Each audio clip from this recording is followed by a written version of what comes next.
Guys, welcome back to the Coffee Glitch. आज हम बात करने वाले हैं क्रीपी दिखने वाली हॉरर डॉल के बारे में। And yes, it's Labubu.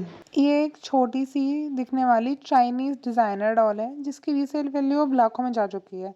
एक डॉल जिसका ओरिजिनल प्राइस $22 था, ब्लैक मार्केट में 1.2 करोड़ में बिक चुकी है।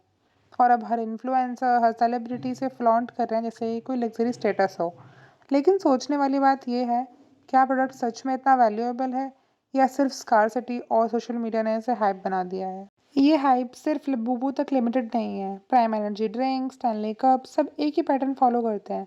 सबसे पहले आता है एक स्पार्क, कोई वायरल टिकटॉक वीडियो, कोई सेलिब्रिटी पोस्ट, कोई एक्सीडेंट जो एक बोरिंग इवेंट को बहुत इंटरेस्टिंग बना देता है। जैसे कि लबूबू के केस में एक के पॉप आइडल ने एक डॉल के साथ फोटो डाली, देन बूम, डिमांड एक्सप्लोड हो गया। फिर आता है शेयरिंग फेज। लोग अपने अनबॉक्सिंग वीडियोस बनाते हैं, कलेक्शन दिखाते हैं, मीम्स बनते हैं। लबूबू के ब्लाइंड बॉक्सेस या स्टेलनी के ओवरसाइज टम्बलर्स, सब में एक क्यूरियोसिटी फैक्टर होता है जो कि शेयरेबल कंटेंट बनता है। और जब प्रोडक्ट मिलता नहीं है तो स्कार्सिटी क्रिएट हो जाती है, ब्लैक मार्केट एक्टिव हो जाता है। एक प्राइम ड्रिंक की बोतल जो $2 की थी वो ईबे पर 1000 और इवन $10,000 में बिकी थी। क्योंकि फोमो काफ़ी पावरफुल है, लोग चाहते हैं कि वो चीज़ जो मिल नहीं रही है वो उनके पास हो।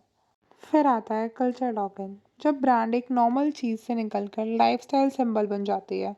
जैसे कि स्टैनली कप्स को सेलेब्स कैरी कर रहे थे, या फिर प्राइम ने यूएफसी और डब्ल्यूडब्ल्यूई के साथ पार्टनरशिप की थी। ये 5 फेजेस ने नॉर्मल प्रोडक्ट को वायरल बना दिया। Now what's the problem? देखो, एक ब्रांड ग्रो कर रहा है, क्रिएटर्स पैसे कमा रहे हैं, तो दिक्कत है क्या? दिक्कत है लॉन्ग टर्म सस्टेनेबिलिटी की। लबूबू एक दिन में ही वैनिश हो सकता है, जैसे कि फ्रिज मैग्नेट्स या फिर फ्रिज स्पिनर्स। प्राइम की सेल्स ऑलरेडी 70% ड्रॉप कर चुकी है यूके में, क्योंकि नोबेलिटी जब कम ख़त्म हो जाती है तो ब्रांड के पास कुछ और बचता नहीं है एक्सेप्ट ए डल प्रोडक्ट। ये हाइप सिर्फ एक बार पैसा कमा सकती है, जब तक लोग क्यूरियस रहते हैं तब तक चलता है।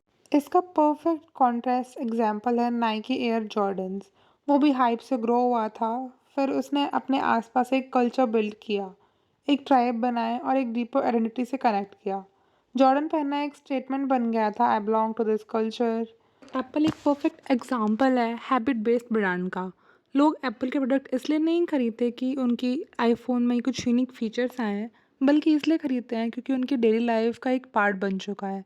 एप्पल का इकोसिस्टम इतना सीमलेस है कि आप एक प्रोडक्ट यूज़ करना चालू करते हो, फिर आप धीरे धीरे पूरा इकोसिस्टम बिल्ड कर लेते हो। मैकबुक्स, एप्पल वॉच, एयरपॉड्स, सब कुछ एक दूसरे से सिंक हो जाता है और सिर्फ एक कन्वीनियंस नहीं, एक इमोशनली लॉयल्टी भी बिल्ड करता है। एप्पल ने कभी फ्लैशी हाइप मार्केटिंग और वायरल होने की कोशिश नहीं की। इन्होंने अपने डिज़ाइन, रिलायबिलिटी और कंसिस्टेंट ब्रांडिंग को ऐसी आदत बनाई कि लोग इनको छोड़ ही नहीं पाए।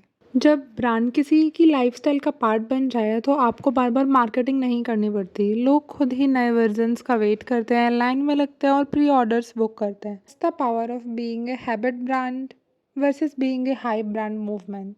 वहीं प्राइम या लबूबू ऐसे कल्चर को इमोशनली कनेक्ट नहीं कर सकते। वो सिर्फ एक डोपामिन रश इंड्यूस करते हैं जो कि टाइम के साथ उतर जाता है। अगर आप एक क्रिएटर हो, बिजनेस ओनर हो या फिर एक कस्टमर हो, तो आपको समझना होगा कि हाइप मार्केटिंग ईजी है। एक वायरल रील, एक फेमस फेस, एक लिमिटेड ड्रॉप। लेकिन लॉन्ग टर्म बनाना मुश्किल है। उसके लिए इमोशनली एंड कल्चरली कनेक्शन बनाना पड़ेगा। अगर आप एक ब्रांड बना रहे हो तो प्रोडक्ट को सिर्फ यूज़ करने के लिए मत बनाओ। ऐसा बनाओ कि लोग दिखना चाहें, लोग शेयर करना चाहें, जिसमें वो अपने आप को देखते हैं।